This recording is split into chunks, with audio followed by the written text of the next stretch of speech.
Bienvenido al capítulo 47 del extraño modo con que fue encantado Don Quijote de la Mancha con otros famosos sucesos. Cuando Don Quijote se vio de aquella manera enjaulado y encima del carro, dijo: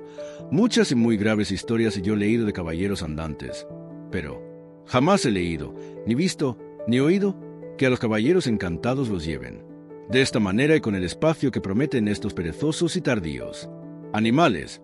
porque siempre los suelen llevar por los aires, con extraña ligereza, encerrados en alguna parda y escura nube, o en algún carro de fuego, o ya, sobre algún hipogrifo o otra bestia semejante, pero que me lleven a mí agora, sobre un carro de bueyes. Vive Dios que me pone en confusión. Pero quizá la caballería y los encantos de estos nuestros tiempos deben de seguir otro camino, que siguieron los antiguos. Y también podría ser que, como yo soy nuevo caballero en el mundo, y el primero que ha resucitado el ya olvidado ejercicio de la caballería aventurera, también nuevamente se hayan inventado otros géneros de encantamentos y otros modos de llevar a los encantados. ¿Qué te parece de esto, Sancho hijo? No sé yo lo que me parece, respondió Sancho, por no ser tan leído como vuestra merced en las escrituras andantes, pero con todo eso osaría afirmar y jurar que estas visiones que por aquí andan, que no son del todo católicas. ¿Católicas? Mi padre, respondió Don Quijote. ¿Cómo han de ser católicas si son todos demonios que han tomado cuerpos fantásticos para venir a hacer esto y a ponerme en este estado? Y si quieres ver esta verdad, tócalos y pálpalos, y verás cómo no tienen cuerpo sino de aire, y cómo no consiste más de la apariencia. Par Dios, señor, replicó Sancho, ya yo los he tocado, y este diablo que aquí anda tan solícito es rollizo de carnes, y tiene otra propiedad muy diferente de la que yo he oído decir que tienen los demonios, porque, según se dice, todos huelen a piedra, azufre y a otros malos olores, pero este huele a ámbar de media legua. Decía esto Sancho por don Fernando, que, como tan señor, debía de oler a lo que Sancho decía. No te maravilles de eso, Sancho amigo, respondió Don Quijote, porque te hago saber que los diablos saben mucho, y, puesto que traigan olores consigo, ellos no huelen nada, porque son espíritus, y si huelen, no pueden oler cosas buenas, sino malas y hediondas. Y la razón es que como ellos, donde quiera que están, traen el infierno consigo, y no pueden recibir género de alivio alguno en sus tormentos, y el buen olor sea cosa que deleita y contenta, no es posible que ellos huelan cosa buena. Y si a ti te parece que ese demonio que dices huele a ámbar, o tú te engañas, o él quiere engañarte con hacer que no le tengas por demonio. Todos estos coloquios pasaron entre amo y criado, y, temiendo don Fernando y Cardenio que Sancho no viniese a caer del todo en la cuenta de su invención, a quien andaba ya muy en los alcances, determinaron de abreviar con la partida y, llamando aparte al ventero, le ordenaron que ensillase a Rocinante y enalbardase el jumento de Sancho, el cual lo hizo con mucha presteza. Ya en esto, el cura se había concertado con los cuadrilleros que le acompañasen hasta su lugar, dándoles un tanto cada día. Colgó Cardenio del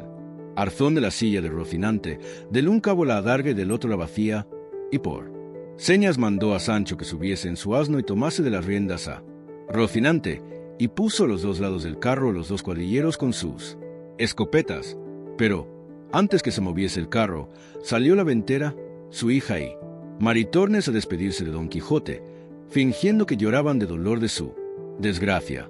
A quien Don Quijote dijo: no lloréis, mis buenas señoras, que todas estas desdichas son anexas a los que profesan lo que yo profeso, y si estas calamidades no me acontecieran, no me tuviera yo por famoso caballero andante,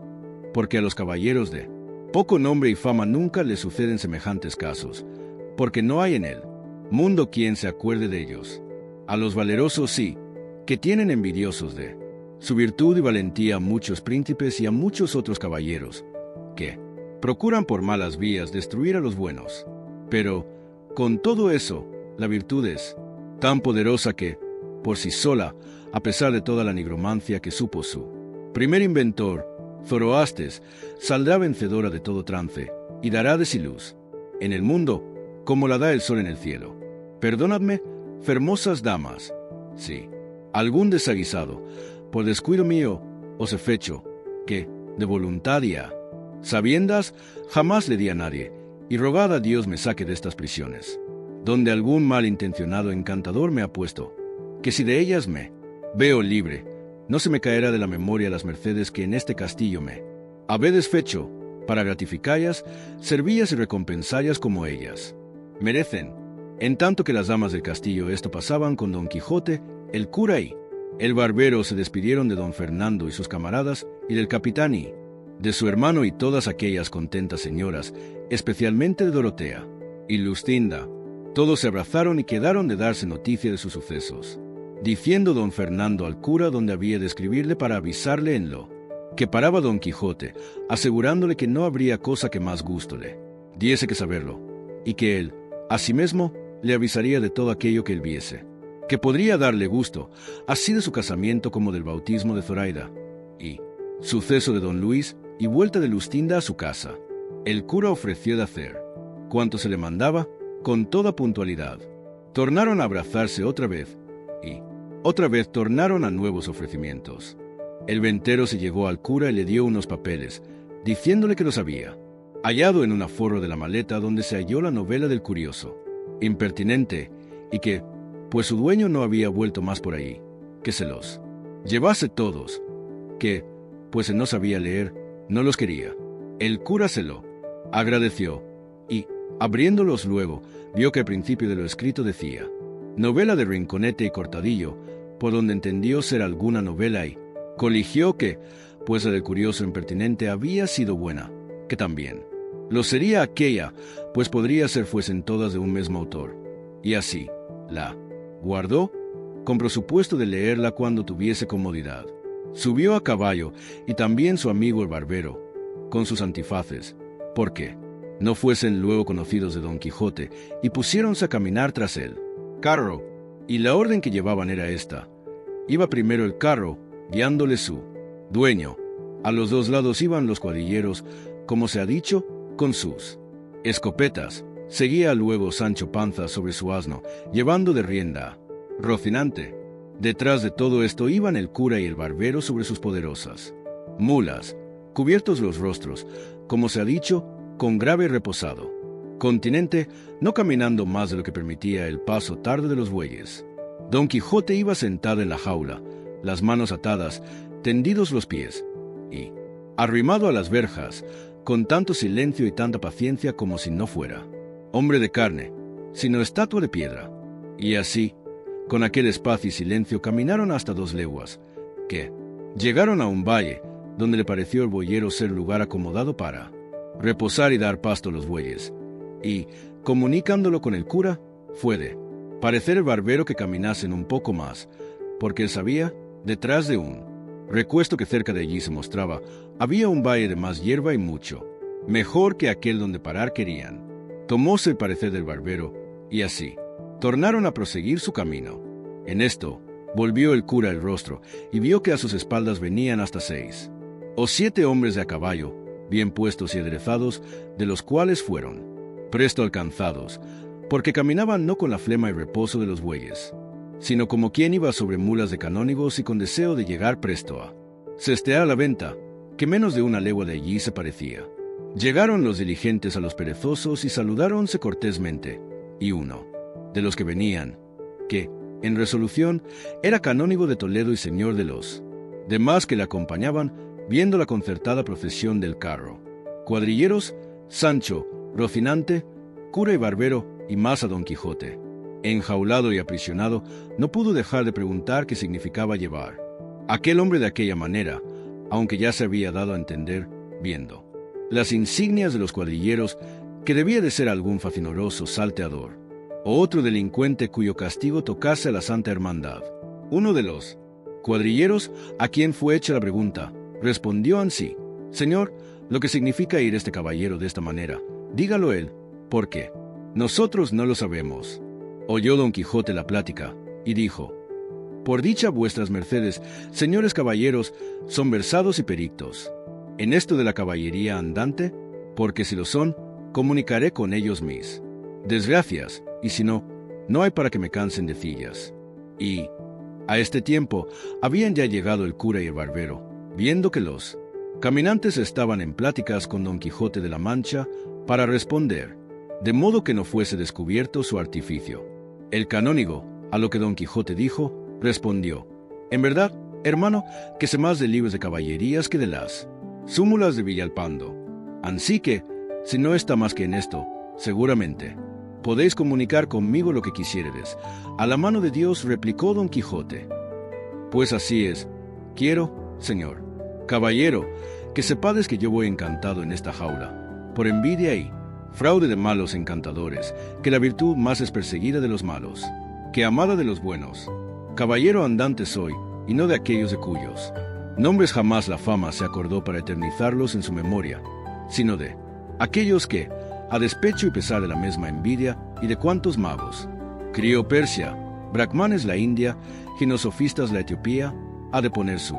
nombre en el templo de la inmortalidad para que sirva de ejemplo y dechado en los venideros siglos, donde los caballeros andantes vean los pasos que han de seguir si quisieren llegar a la cumbre y alteza honrosa de las armas. Dice verdad el señor Don Quijote de la Mancha, dijo a esta sazón el cura, que él va encantado en esta carreta, no por sus culpas y pecados, sino por la mala intención de aquellos a quien la virtud enfada y la valentía enoja. Este es, señor, el caballero de la triste figura, si ya le oístes nombrar en algún tiempo, cuyas valerosas hazañas y grandes hechos serán escritas en bronces duros y en eternos mármoles, por más que se canse la envidia en escurecerlos y la malicia en ocultarlos. Cuando el canónigo oyó hablar al preso y al libre en semejante estilo, estuvo por hacerse la cruz, de admirado, y no podía saber lo que le había acontecido,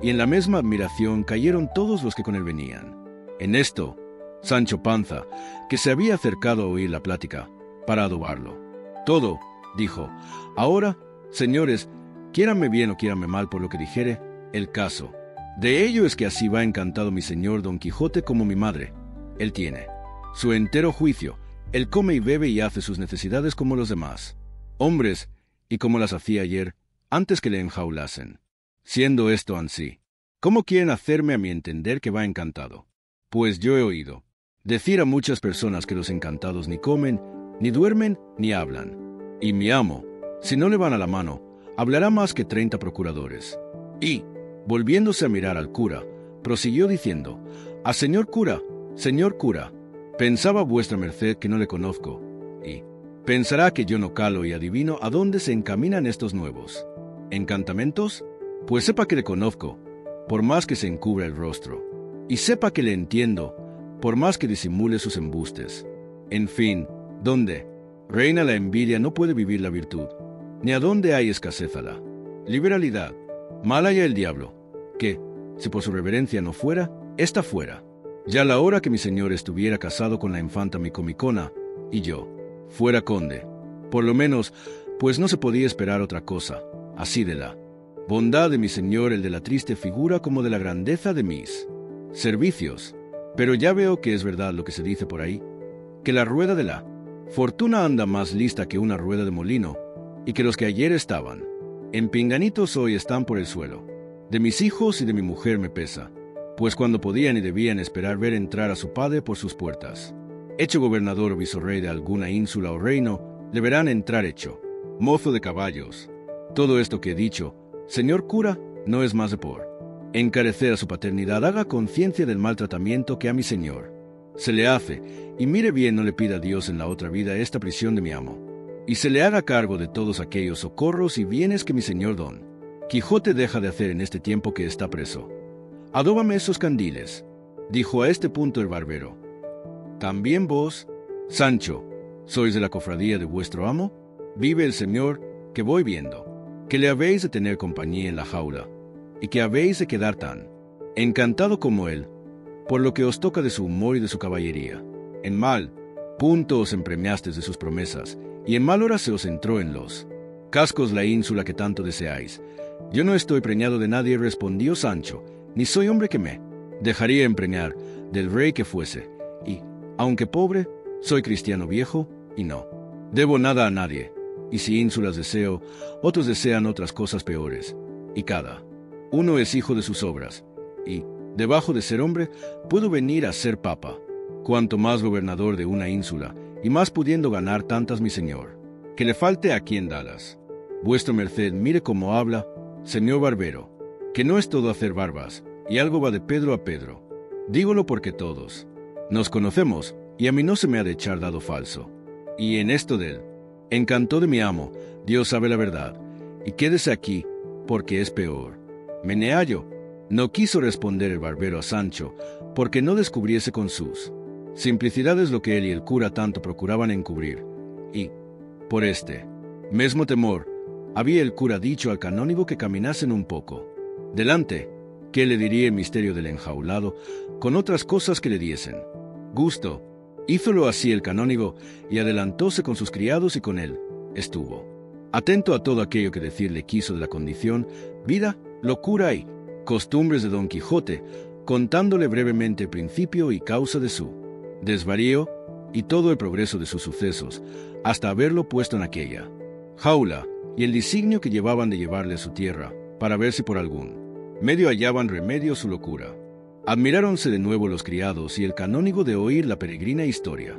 de Don Quijote, y, en acabándola de oír, dijo: verdaderamente, señor cura, yo hallo por mi cuenta que son perjudiciales en la república estos que llaman libros de caballerías, y, aunque he leído, llevado de un ocioso y falso gusto, casi el principio de todos los más que hay impresos, jamás me he podido acomodar a leer ninguno del principio al cabo, porque me parece que, cual más, cual menos, todos ellos son una mesma cosa, y no tiene más este que aquel, ni estotro que el otro. Y, según a mí me parece, este género de escritura y composición cae debajo de aquel de las fábulas que llaman milesias,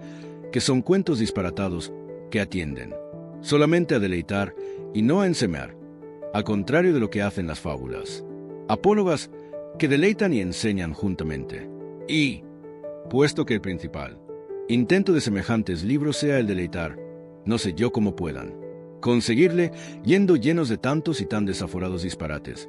que el deleite que en el alma se concibe de ser de la hermosura y concordancia, que ve o contempla en las cosas que la vista o la imaginación le ponen delante, y toda cosa que tiene en sí fealdad y descompostura no nos puede causar contento alguno, pues, ¿qué hermosura puede haber, o qué proporción de partes con el todo y del todo con las partes, en un libro o fábula donde un mozo de 16 años da una cuchillada a un gigante como una torre, y le divide en dos mitades, como si fuera de alfeñique, que, cuando nos quieren pintar una batalla, después de haber dicho que hay de la parte de los enemigos 1.000.000 de competientes, como sea contra ellos el señor del libro, forzosamente, mal que nos pese, habemos de entender que el tal caballero alcanzó la victoria por solo el valor de su fuerte brazo, pues, ¿qué diremos de la facilidad con que una reina o emperatriz heredera se conduce en los brazos de un andante y no conocido caballero? ¡Qué ingenio, si no es del todo bárbaro e inculto, podrá contentarse leyendo que una gran torre llena de caballeros va por la mar adelante, como nave con próspero viento, y hoy anochece en Lombardía y mañana amanezca en tierras del preste Juan de las Indias, o en otras que ni las descubrió Ptolomeo ni las vio Marco Polo? Y, si a esto se me respondiese que los que tales libros componen los escriben como cosas de mentira, y que así no están obligados a mirar en delicadezas ni verdades, responderles iría yo que tanto la mentira es mejor cuanto más parece verdadera, y tanto más agrada cuanto tiene más de lo dudoso y posible. Hanse de casar las fábulas mentirosas con el entendimiento de los que las leyeren, escribiéndose de suerte que, facilitando los imposibles, allanando las grandezas, suspendiendo los ánimos, admiren, suspendan, alborocen y entretengan, de modo que anden a un mismo paso la admiración y la alegría juntas, y todas estas cosas no podrá hacer el que huyere de la